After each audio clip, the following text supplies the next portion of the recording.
Apabila terjadi gangguan pada organ jantung tersebut akan mengakibatkan turunnya aliran darah. Aliran darah ke paru-paru menurun ataupun aliran darah ke seluruh tubuh menurun.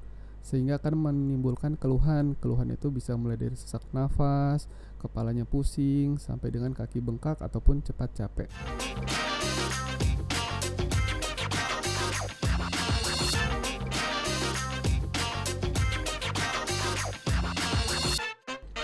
Ya, Sobat ID Kota Pontianak, kembali lagi bersama saya dan Dokter Adi di sini. Dok, kita lanjut ya dok ya, pembahasan penyakit jantung ini sangat menarik dok, karena tadi dokter juga bilang trennya sekarang semakin meningkat dan semakin mudah ya dok ya. Itu. Nah, terakhir kita membahas mengenai diagnosis dok, alur diagnosis. Dokter menyebutkan untuk diagnosis PJK itu setelah rekam jantung kita melakukan treadmill test, kemudian echo. Nah, kalau ada kelainan di situ, selanjutnya apa lagi dok? Ya, jadi misalkan seseorang setelah kita lakukan tes dengan treadmill ataupun dengan echo, ternyata kita curigai kuat memang adanya gangguan pada pembuluh darah koroner, dapat kita lakukan kateterisasi jantung. Kateterisasi jantung ini bertujuan untuk mengetahui letak sumbatannya, sumbatan pada pembuluh darah jantung. Dan sekaligus apabila memang ditemukan ada sumbatan yang bermakna, yang sumbatannya lebih dari 70%, bisa langsung dilakukan tindakan pemasangan stent atau pemasangan ring atau pemasangan cincin. Saat itu juga dok? Saat itu juga, sehingga tidak dua kali tusuk. Jadi ketika kita sudah lakukan kateterisasi jantung dan sudah ditemukan adanya sumbatan, sebaiknya saat itu juga langsung dilakukan tindakan. Karena kalau misalkan ditunda, itu kan kita harus menusuk lagi dan beresiko. Risiko apa? Risiko serangan jantung. Karena sudah jelas ada sumbatan, kita tunda, nanti tiba-tiba bisa serangan jantung. Seperti itu. Jadi ini untuk diagnostik sekaligus terapeutik dok? Betul sekali dokter. Ininya gimana dok prosedurnya? Nah, ini kan menarik nih dok, untuk kateterisasi jantung. Betul, jadi untuk prosedurnya sendiri pada dasarnya apabila sudah mempunyai BPJS itu insya Allah semuanya di cover oleh BPJS. Tidak perlu bayar lagi dok? Tidak perlu bayar. Ya, terus asal sesuai kelas tentunya. Jadi ketika BPJS-nya kelas 2 ataupun kelas 1 sesuai, tapi ketika naik ke VIP otomatis pasti ada penambahan. Nah, kalau sudah sesuai kelas, nanti prosedurnya sendiri itu tidak lama. Prosedurnya sendiri itu berkisar antara 1 jam sampai 2 jam. Dan itu pasien tetap sadar. Pasien ataupun orang yang dilakukan tindakan kateterisasi jantung sampai dengan pemasangan ring atau pemasangan stent, itu pasien tetap sadar, hanya dibius lokal. Dibius lokal, lalu dilakukan penusukan ataupun pemasukan alat-alat buat kateter melalui pembuluh darah. Pembuluh darahnya itu bisa di paha ataupun di pergelangan tangan. Nah, dan itu tidak ada yang disobek besar, hanya seperti mirip kayak pemasangan infus. Nah, cuman alatnya tersebut nanti akan dimasukkan sampai ke jantung untuk menilai apakah ada sumbatan ataupun tidak. Kalau ternyata tadi ada sumbatan, dilakukan pemasangan ring atau pemasangan stent atau pemasangan cincin yang seperti tadi dokter. Dan sekali lagi itu dalam kondisi sadar. Jadi pasien ataupun orang tersebut bisa melihat aktivitas pemasangannya, bisa ngomong juga, bisa menyampaikan keluhan, seperti itu dokter. Nah, kalau pemasangannya ini berarti pasiennya dirawat inap dulu dok? Ada persiapan sebelumnya gitu dok? Ya, jadi untuk pemasangan ring memang dipersiapkan untuk 1 hari sebelumnya sudah dilakukan rawat inap. Setelah itu, setelah tindakan bisa diobservasi lagi 1 malam. Gitu. Jadi kurang lebih ada 2 malam di rumah sakit. Dan ini bukan kondisi lagi serangan ya dok ya? Kalau ada 2, bisa ketika lagi serangan akut itu bisa, elektif juga bisa. Dan ini bisa dilakukan di Pontianak dok? Bisa dilakukan di Pontianak. Nah, kan jadinya sudah lengkap ya dok ya untuk penanganan ini. Sebenarnya yang penting masyarakat lebih sadar aja ya dok ya untuk datang ke fasilitas kesehatan. Ya, untuk memeriksakan dirinya apabila ada keluhan-keluhan yang dicurigai tadi gangguan jantung. Iya, baik dok. Nah, itu tadi kita membahas mengenai PJK dok. Sementara untuk gagal jantungnya dok, kalau untuk gagal jantung sendiri bagaimana kita mendiagnosis dok? Ya, jadi untuk gagal jantung sendiri kita mendiagnosis mulai dari keluhan tadi, keluhan mulai dari sesak nafas, cepat capek ketika aktivitas, kakinya bengkak, malam-malam sering kebangun karena sesak nafas. Nah, itu kita curiga sudah ada tanda-tanda gagal jantung. Nah, pemeriksaannya apa? Pemeriksaannya salah satunya tadi EKG, rekam jantung. Yang kedua kita bisa ronsen. Nah, dari EKG itu nanti kita bisa lihat jantung ini sudah mulai membesar atau belum. Iya. Sudah ada resiko-resikonya belum, seperti tadi resiko jantung koroner. Karena tadi jantung koroner bisa berkembang menjadi gagal jantung. Iya. Nah, bisa juga kita lakukan tadi ronsen atau biasanya istilah awamnya di foto dadanya. Nah, nanti kita dari foto dadanya bisa melihat apakah jantungnya sudah membesar atau jantungnya sudah bengkak. Nah, bisa juga kita lihat ada cairan atau enggak di paru-parunya. Karena ketika jantung lemah, jantung tidak kuat memompa, otomatis akan tertimbun cairan di paru-parunya. Nah, itu salah satu yang membuat keluhan sesak pada pasien-pasien gagal jantung.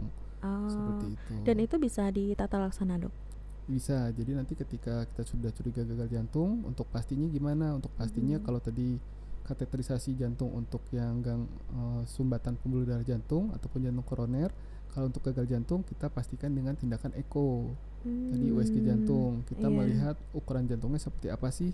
Yang kedua, fungsi pompa jantungnya seperti apa. Apabila fungsi jantung kirinya sudah turun kurang dari 40%, nah itu sudah tanda-tanda gagal jantung. Nah, bisa kita langsung berikan terapi. Dan itu semua sekali lagi gratis apabila kita punya BPJS. Iya, punya asuransi kesehatan ya, Dok ya. Nah, untuk terapinya, Dok, terapinya sendiri baik PJK maupun gagal jantung ini seperti apa, Dok? Ya, jadi untuk terapi penyakit jantung koroner ataupun terapi gagal jantung itu yang pertama bersifat long life, jadi seumur hidup. Ketika kita sudah didiagnosis tegak diagnosis jantung koroner atau dibilang tegak gagal jantung, kita harus rutin minum obatnya, tidak boleh putus. Nah, nanti akan ada penyesuaian dosis tentunya. Akan ada disesuaikan sama kondisi klinis. Apabila klinisnya lagi bengkak atau lagi sesak, nanti akan ditambahkan obat. Nanti kalau sudah membaik dikurangi lagi. Tapi pada dasarnya akan minum obat seumur hidup. Karena tujuannya kita untuk memperbaiki fungsi pompa jantung, untuk menjaga supaya pompa jantung tetap bagus. Gitu, dokter. Jadi memang penyakit-penyakit degeneratif ini terapinya sebagian besar ini, Dok ya, seumur hidup ya, Dok ya. Nah, jadi memang penting sekali kita malah mencegah sebenarnya, Dok ya. Mencegah terjadinya penyakit-penyakit jantung koroner maupun gagal jantung ini kalau di bidang jantung ya, Dok ya. Kemudian ini, Dok, untuk terapi ini biasanya masyarakat pada takut kan sering nih, Dok ini kalau saya minum obat terus-terusan nggak apa-apa ya buat ginjal saya gitu, Dok. Ya, betul. Jadi memang ada ketakutan pada masyarakat ataupun pada orang awam bahwa apabila minum obat terus-terusan akan mengakibatkan gangguan, baik itu di ginjal, di hati ataupun yang lainnya. Tetapi yang terpenting ialah kontrol. Jadi jangan sampai hanya minum obat, hanya konsumsi obat-obatan rutin tapi tidak pernah memeriksa diri ke dokter. Karena ketika kita memeriksa diri ke dokter, kita akan ada pemeriksaan lainnya seperti pemeriksaan darah, laboratorium seperti itu untuk menilai fungsi-fungsi ginjal, fungsi-fungsi hati. Nah, apabila ditemukan tanda-tanda, otomatis kan kita akan menyesuaikan dosisnya.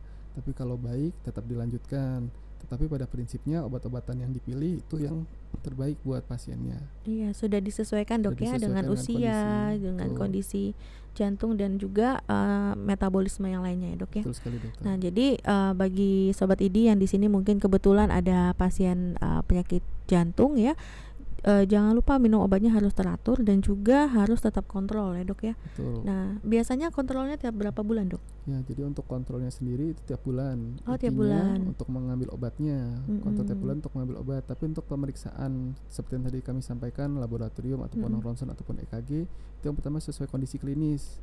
Yang kedua itu tiap 3 atau 6 bulan. Kita evaluasi. Iya. Ya, sekali lagi, jadi kalau ada keluhan itu segera konsul, jangan memberhentikan obatnya sendiri. Kadang-kadang ada keluhan nggak cocok, terus obatnya nggak diminum, nggak pernah kontrol, tapi nggak datang juga. Ya, itu yang malah bahaya. Kenapa bahayanya? Karena ketika jantung tidak dibantu dengan obat-obatan jantung, nah jantung kan tidak bisa memompakan darah. Aliran darah tadi ke ginjalnya menurun, ke hatinya menurun. Nah, itu malah mempercepat gangguan ginjal. Karena aliran komplikasi darah, ya, Dok, malah ya. Karena aliran darah ke ginjalnya tidak terpenuhi. Ginjalnya nanti bisa rusak karena aliran darah yang tidak cukup karena jantungnya lemah. Seperti itu, Dokter. Jadi alih-alih gagal ginjal karena obat, malah karena gagal komplikasi. Karena komplikasinya.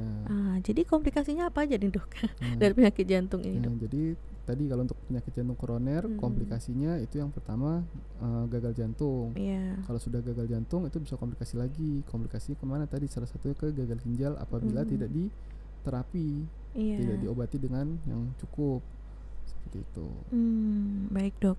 Nah kemudian nih sobat ini juga pastinya akan bertanya-tanya nih dok, selain minum obat apakah ada tata laksana non farmakologi, misalnya apakah ada olahraga tertentu atau makanan tertentu yang harus dihindari begitu dok? Ya, jadi sebenarnya prinsipnya mencegah dulu sih dok. Jadi bagaimana kita mencegah jangan sampai kita menderita sakit jantung, baik itu jantung koroner ataupun gagal jantung ataupun aritmia yang lainnya. Jadi yang pertama kita harus aktivitas fisik, dan berolahraga yang teratur. Itu yang pertama. Jadi kita harus menjaga aktivitas kita. Yang kedua kita harus menjaga berat badan ideal kita. Jangan sampai berat badan kita berlebih, karena ketika berat badan berlebih itu akan timbul resiko-resiko lainnya seperti resiko kencing manis, seperti itu. Yang ketiga kita harus cut dulu.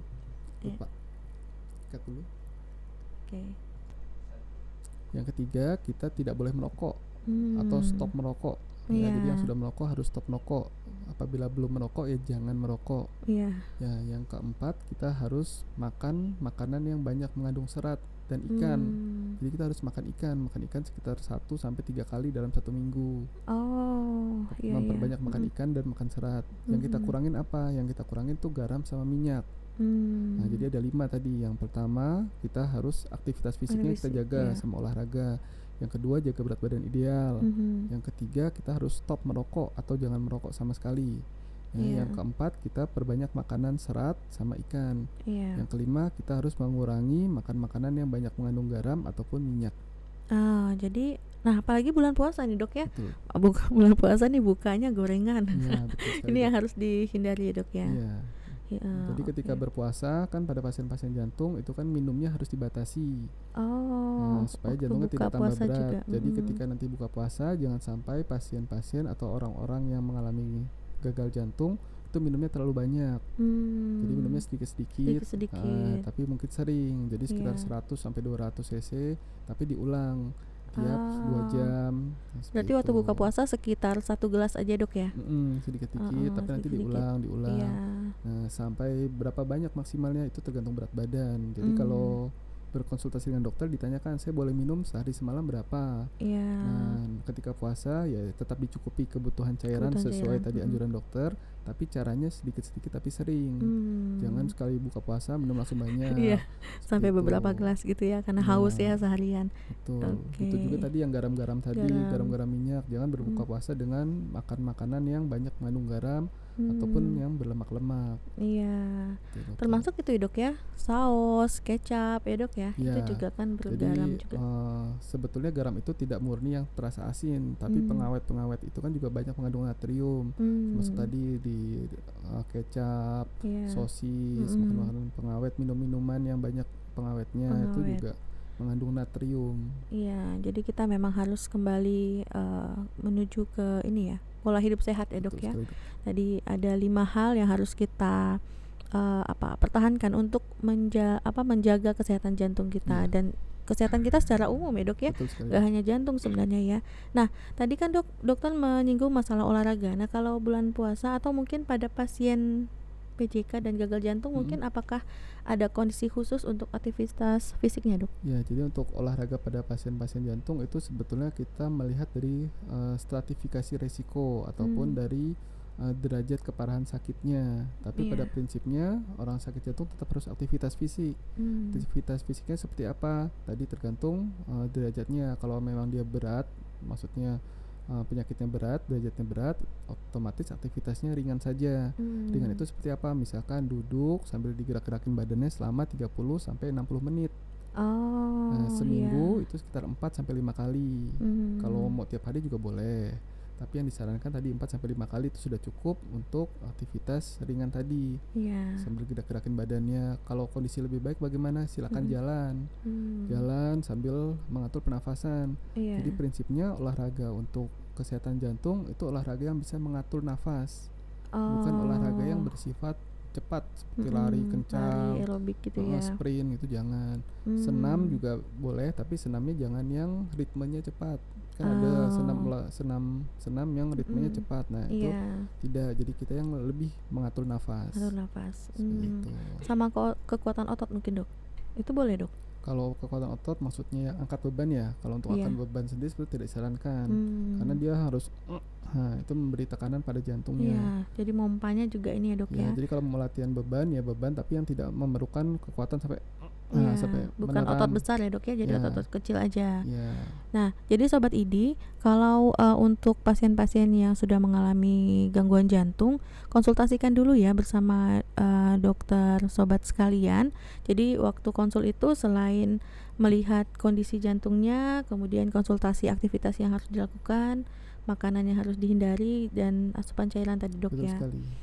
Kemudian kalau pantangan dok, tadi kan di awal kita bahas tentang kopi, mungkin ada pantangan lain dok? Ya, pantangan yang lain tadi pertama garam. Jadi asupan garam itu harus dikurangi. Dikuranginya sampai seperti apa? Itu kurang lebih sehari semalam itu 1 sendok teh garam.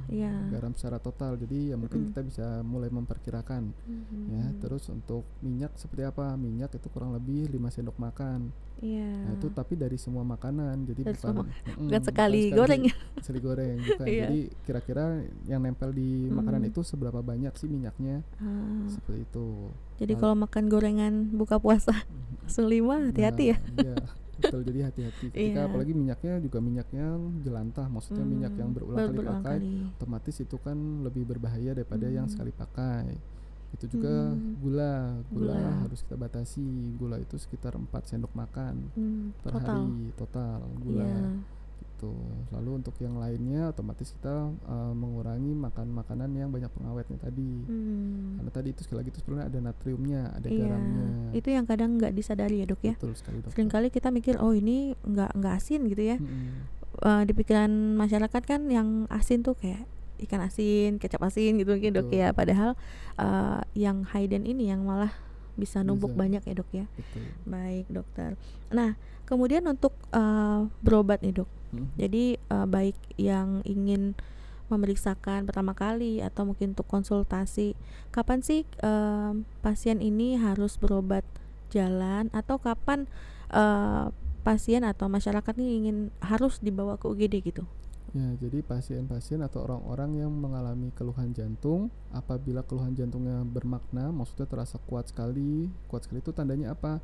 Tandanya kita sampai meringis, sampai keluar keringat dingin, mual muntah hebat. Nah itu silakan langsung ke IGD saja, karena itu kemungkinan perlu tata laksana cepat dan segera.